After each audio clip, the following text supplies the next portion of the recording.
Good morning, सुप्रभात, केम छो, सलाम। उम्मीद है आप सब लोग बेहतर होंगे, अपना ध्यान रख रहे होंगे। एक बात जो कई बच्चे मुझसे पूछते भी हैं, कई सारे लोग मुझे जो है कमेंट में भी लिखते हैं और व्हाट्सएप पे भी भेजते हैं मुझे कि सर मन नहीं लग रहा है। मैंने कमेंट पढ़ा कल परसों कहीं पे कि सर मन नहीं लग रहा है, मन जो है वो बेचैन है ना? पढ़ने में मन नहीं लग रहा है, क्या करें सर, है ना? बहुत सारे विचार दिमाग में आ रहे हैं, बहुत सारा उठा-पटक चल रहा है दिमाग के अंदर। तो क्या ऐसा करें कि हमारा पढ़ने में मन लग जाए और ये जो विचारों के जो तूफान में हम उलझे हैं, इनसे बाहर कैसे निकल सकते हैं? ठीक है। सबसे बड़ी चुनौती होती है कि हम अपने विचारों पर नियंत्रण नहीं रख पाते। मन में कभी एक विचार आया, मन में दो विचार आए, बहुत सारे विचारों की पूरी श्रृंखला, एक सीरीज शुरू हो गई। कहाँ सोचना शुरू किया था, कहाँ खत्म किए, देखते देखते वक्त निकल गया और ऐसा लगा कि यार हम तो पीछे रह गए। बाकी सारी दुनिया तो आगे चल रही थी, पर हम पीछे रह गए क्योंकि हम विचारों में उलझ गए थे। तो ये विचारों की जो कशमकश है, या हम बोले जो कन्फ्यूजन ही कन्फ्यूजन है, सॉल्यूशन पता नहीं, ठीक है? तो वो विचारों की उस कशमकश से बाहर कैसे निकले, क्या तरीका है?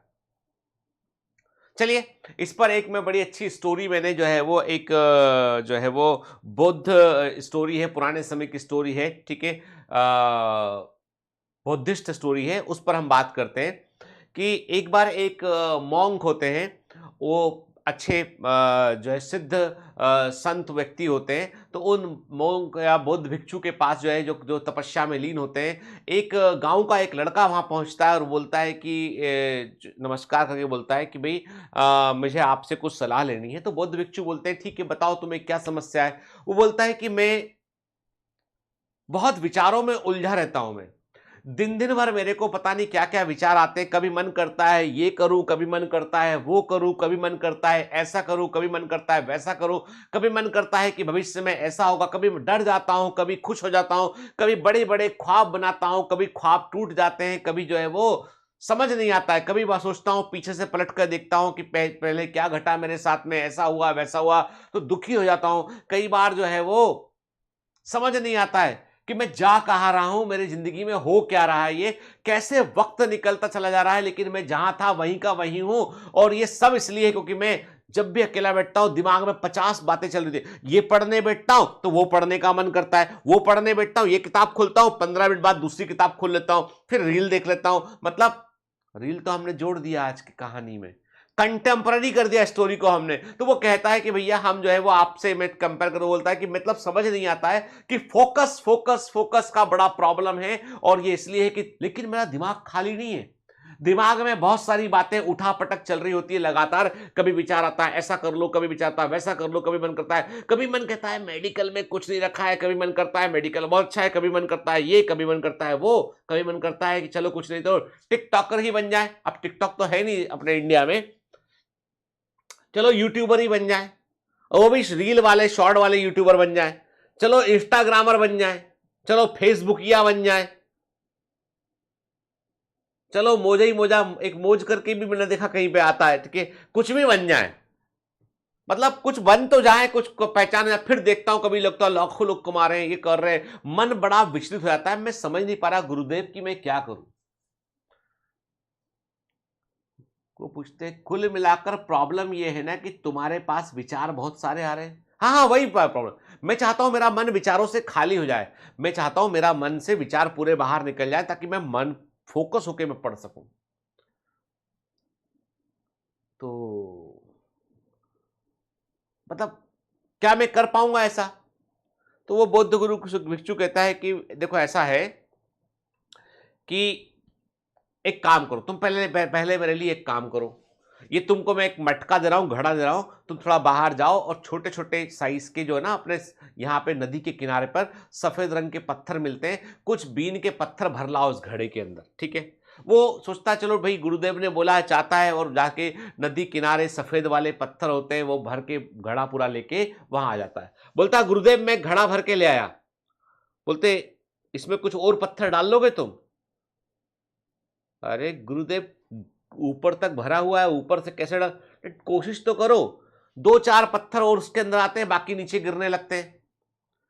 तो वो गुरुदेव कहते हैं कि यार तुम भर नहीं पा रहे इसमें, और नहीं नहीं भर पा रहे, तो एक काम करो, घड़ा पूरा खाली कर दो। गुरुदेव कुछ चटक बटक गया दिमाग के, तब मन में सोचता है वो कि अभी भर के लाया, अब खाली करा रहे, ठीक है खाली कर देता हो। तो गुरुदेव बोलते हैं कि तुम्हारा मन बिल्कुल इस घड़े के समान है, उसमें भी बहुत सारे विचार भरे हुए, नए विचार आ नहीं सकते। अरे गुरुदेव, तब तो मैं तुमसे कह रहा था कि खाली करना है मन मुझे, भरे भराए में और कितना डालूं मैं अंदर, डाल ही नहीं पा रहा कोई विचार नया। अच्छा,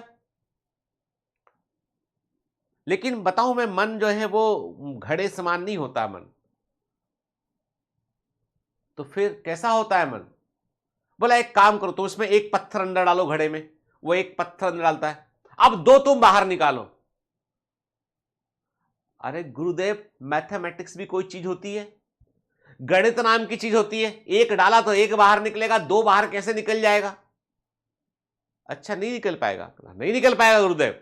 एक काम करो, दो पत्थर अंदर डालो, चार बाहर निकालो। वो सोचता है सही जगह तो मैं आया हूं ना, कहीं गड़बड़ जगह तो नहीं आ गया मैं, कि मतलब गुरुदेव का सुबह सुबह स्क्रू ढीला रहता हो। गुरुदेव जब एक डाल के दो नहीं निकला, दो डाल के चार कैसे निकलेंगे बताओ? हैं? मजाक है क्या? नहीं हो पाएगा ऐसा। लेकिन मन, मालूम है, मन ऐसे ही होता है बेटा। कैसा? मन ऐसा ही होता है, मन में तुम एक विचार डालते हो, उसके बाद दो विचार बाहर निकलते हैं। मन विचारों को जनरेट भी करता है। मन में एक चीज डाली, दूसरी चीज साथ में निकल के आएगी, इसलिए मन में तुम जितने विचार डाल रहे हो उससे अधिक विचार बाहर निकल रहे हैं, उसके कई सारे परम्यूटेशन कॉम्बिनेशन बन रहे हैं, इसलिए तुम जो है वो घबराए घबराए घूम रहे हो। बोले कहा बात तो तुम सही बोल रहे हो, पत्थर तो नहीं डबल हो पाएंगे, पर विचार तो हो सकते हैं डबल, नए नए जनरेट हो सकते हैं। वो एक डालता हूं, सोचता हूं ऐसा होगा तो उसके बाद फिर वैसा होगा, फिर वैसा होगा तो वैसा होगा, ऐसा होगा तो वैसा होगा, वैसा होगा तो कैसा होगा वो। हाँ सही बात है गुरुदेव, लेकिन उपाय तो बताओ। ये तो तुमने एक नई प्रॉब्लम बता दी हमारी, सॉल्यूशन कहां है इसका? अच्छा, एक काम करो, आधा मटका भर दो पत्थरों से। अब वो आधा मटका भर देता है, अब क्या करूं गुरुदेव? अब एक काम करो, तुमको सिर्फ एक काम करना है मेरे लिए, तो उसमें से एक पत्थर बाहर निकालो और मेरे को एक सुंदर सी मूर्ति बना कर दो। तुम्हें मालूम है, मुझे मालूम है तुम मूर्ति बनाना जानते हो। हाँ हाँ, मैं आर्टिस्ट आदमी हूं, मैं मूर्ति बना सकता हूं। तो एक अच्छी सी छोटी सी मूर्ति बनाकर मेरे को गिफ्ट करो, तो फिर देखो क्या होता है। तो वो क्या करता है, वो पहला पत्थर निकालता है और उसको उसको जो है वो तराशना शुरू करता है। फिर देखता है यार पत्थर उतना सुंदर नहीं लग रहा है ये, तो वो एक तरफ रख देता है कोने में। दूसरा पत्थर निकालता है, उस पर तराशना शुरू करता है, देखता है यार पत्थर का किनारा थोड़ा टूटा हुआ है, तो उसे हटा देता है। तीसरा पत्थर निकालता है, तराशना शुरू करता है, देखता है यार रंग ठीक नहीं, पत्थर का हटा देता है। चौथा पत्थर निकालता है, तराशना शुरू करता है, देखता है पत्थर के पीछे क्रैक था, हटा देता है। ऐसे करते करते सारे पत्थर बाहर निकालता है और जो है वो, गुरुदेव बोलते क्या हुआ? लगा अरे एक भी पत्थर ठीक नहीं है मूर्ति बनाने के लिए। अच्छा अच्छा, पहले वाले पत्थर को उठाओ जरा, तुम पहले वाले को उठा, एक काम करो, चलो इससे ही मूर्ति बनाओ, तो इससे बना दो, इसी से बना दो, हाँ इससे बनाओ। चलो ठीक है, अब कोई ऑप्शन था नहीं, वो उस पहले पत्थर से बहुत ध्यान से तराशते हुए मूर्ति बनाता है और एक बहुत सुंदर सी मूर्ति बन जाती है। कहता हाँ गुरुदेव, मुझे भी यकीन नहीं कि इतनी सुंदर मूर्ति बन सकती थी इससे, लो गिफ्ट लो। गुरुदेव कहते हैं इसका मतलब तुम समझे नहीं? इसका मतलब यह है कि तुम्हारे मन में चाहे कितने ही विचार आते हो, उठते हो, एक से कई विचार जनरेट होते हो, विचार भरे रहते हो, तुमको सिर्फ एक विचार को पकड़ना है और उसको तराशना शुरू कर देना है। तुमको सिर्फ एक विचार को पकड़ना है, उसको तराशना शुरू कर देना है। बाकी पत्थर पड़े रहने दो, बाकी विचारों को पड़े रहने दो, उस पर फोकस मत करो, सिर्फ एक विचार पर फोकस करो, उसको तराशो तराशो तराशो तराशो, इतना तराशो कि वो एक मूर्ति बन जाए, एक जो है वो अद्भुत प्रतिमा निकल के बाहर जाए। वो विचार इतना मजबूत हो जाए कि वो विचार तुम्हारे पूरे सिस्टम पर रूल करे। वो विचार इतना पावरफुल हो जाए कि तुमको तुमको जो है वो उपहार के समान लगे वो, और जीवन भी उसी उपहार के समान बन जाएगा। अच्छा समझा गुरुदेव? मतलब यह है कि मेरे पास कितने ही विचार आते हो, मुझे सिर्फ एक विचार पर अपने आप को टिका लेना है और उसी विचार के अनुसार काम करना है। और तो गुरुदेव कहते हैं कि बेटा अधिकांश लोग जीवन में असफल इसलिए होते हैं कि उनको बहुत विचार आते हैं और बहुत विचारों से वो एक काम आधा करते हैं, छोड़ देते हैं। जैसे उसने पत्थर छोड़े बनाते बनाते, कोई में दरार थी, कोई में ये था, कोई में वो था। ऐसे ही हम अब एक विचार लेते हैं, कुछ आगे बढ़ते छोड़ देते हैं, दूसरा विचार लेते आगे बढ़ते छोड़ देते, तीसरा विचार लेते आगे बढ़ते छोड़ देते। ऐसे करते करते हम जीवन में कहीं नहीं पहुंच पाते हैं। वो 100 पत्थर पलट के बाहर कर दिया, लेकिन एक मूर्ति नहीं बना पाया, क्योंकि उसको हर पत्थर में कोई कमी लगी उसको। लेकिन जब पहले पत्थर को उठाकर उसने तराशा तो वापस से बढ़िया मूर्ति बन गई। वो कहते हैं विचारों का आना नॉर्मल है, उसको रोक नहीं सकते हम, लेकिन विचार को पकड़कर उस पर टिके रहना कठिन है। और जो टिके रहेगा बस खेल तो वही कर देगा, ठीक है, उसी का होगा खेला, बाकी सब का होगा मेला। बाकी सब आएंगे मेले में और तुम करोगे खेला, ठीक है, तुम होगे वहां पे जिसे देखने लोग आ रहे होंगे। सारा खेल है विचारों को पकड़कर रखने का। तो पूछता गुरुदेव कोई उपाय है इसका कि कैसे कैसे विचारों को पकड़कर रख सकते हैं? उसने कहा उसका उपाय यह कि तुम अपने अंदर परिवर्तन लाओ। नंबर 1, जो तय कर लिया, जो सोच लिया है, उस विचार पर आगे बढ़ेंगे, चाहे कितनी बाधाएं जटिल शिखर समान आए। बाधाएं जटिल शिखर समान आए, ना पार कर सकूं ऐसा कोई पर्वत नहीं। कविताओं में कालखंडों में समझ आऊं, चंद पन्नों में इतनी हिम्मत नहीं। लिखी हाथों में वो मेरी किस्मत नहीं। लिखे हाथों में वो मेरी किस्मत नहीं। चंद लकीरों के सामने झुक जाऊं ये मेरी फितरत नहीं। चंद लकीरों के सामने झुक जाऊं ये मेरी फितरत नहीं। रुक जाऊं कहने पे किसी के, इतनी भी हमें मोहब्बत नहीं। कविताओं में कालखंडों में समा जाऊं, चंद पन्नों में इतनी हिम्मत नहीं। लिखी हाथों में मेरी किस्मत नहीं। समझ गए? गीतेंद्र सर की लिखी हुई कविता है ये। याद रखना, रोम रोम जब अपने विचार पे गौर करो तो रोम रोम खड़ा होना चाहिए, अंदर से ऊर्जा आना चाहिए कि yes I can do it. मुझे करना है तो मतलब करना है।